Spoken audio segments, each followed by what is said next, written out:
guys, welcome back to the shop. Today we're going to be doing a little bit of tool review. I've got this right here. This is the GearWrench bit ratchet set.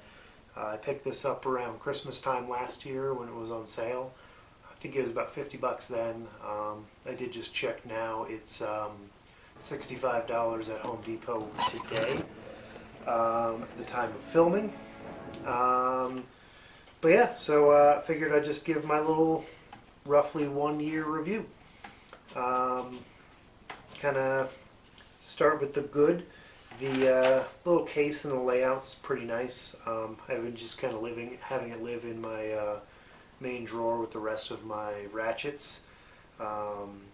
It's not really my go-to because it's a 1/4 inch drive bit ratchet with some adapters for some 1/4 inch drive sockets. But it's been good for small tasks, things around interior trim, taking apart dashboards, things like that. What I do like, basically it's got this nifty little case with bits in it. It's got a pretty decent selection of the normal bits that you would use. Those guys just come off and plug in there. And there you go. You can go, tighten stuff, loosen stuff. It's got, your standard array of Phillips, flathead, Allen's, Torx, and a couple posi drive.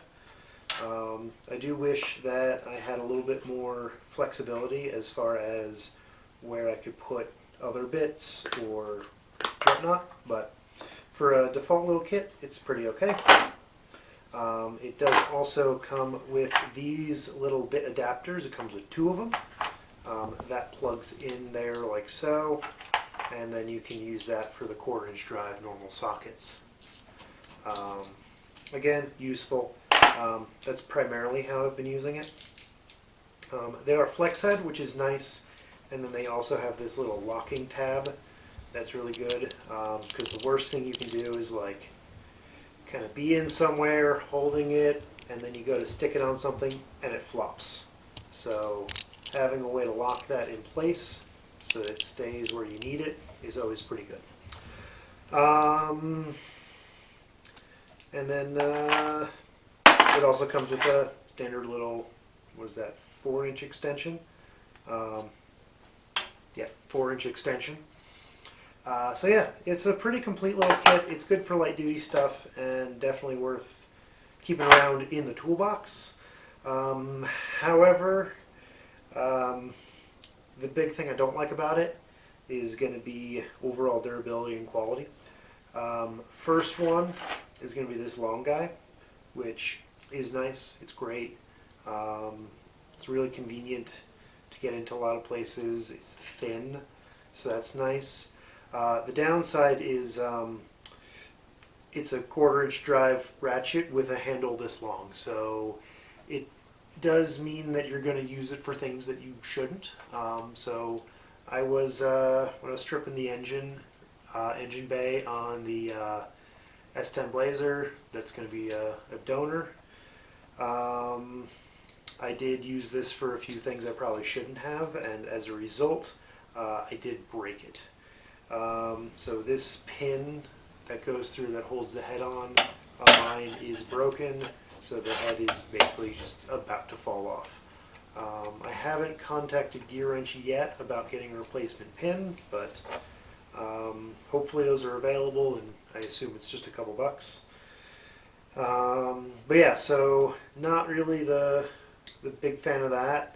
One would argue that I was probably putting too much torque on it, but at the same time, you don't give someone a tool this long and say, oh, but don't actually, use it.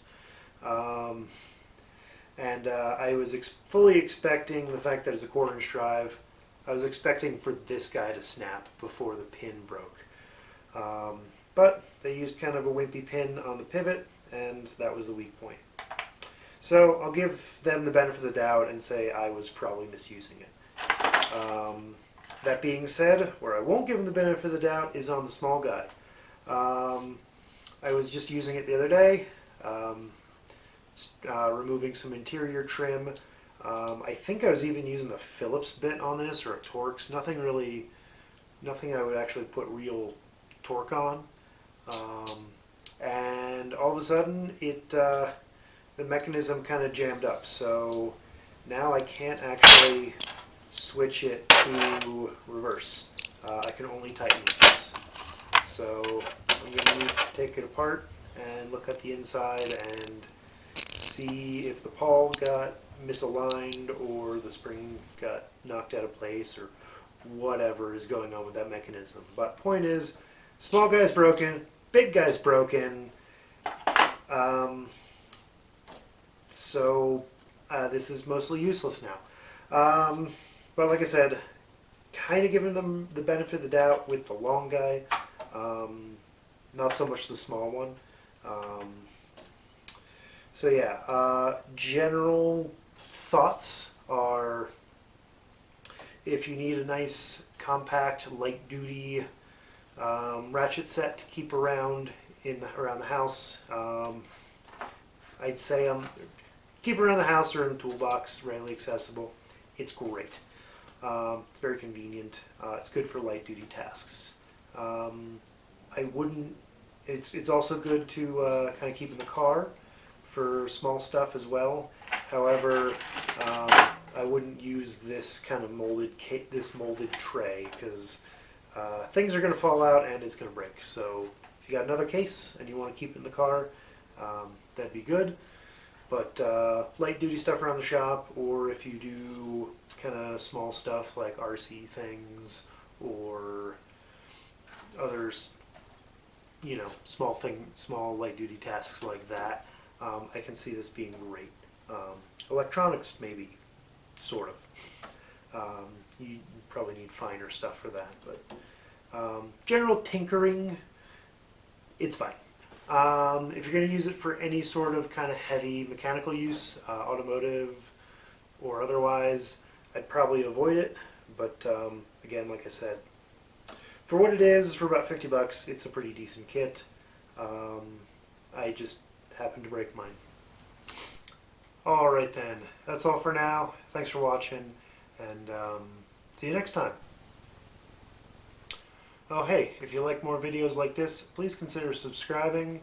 I really appreciate it. Thanks. See you next time.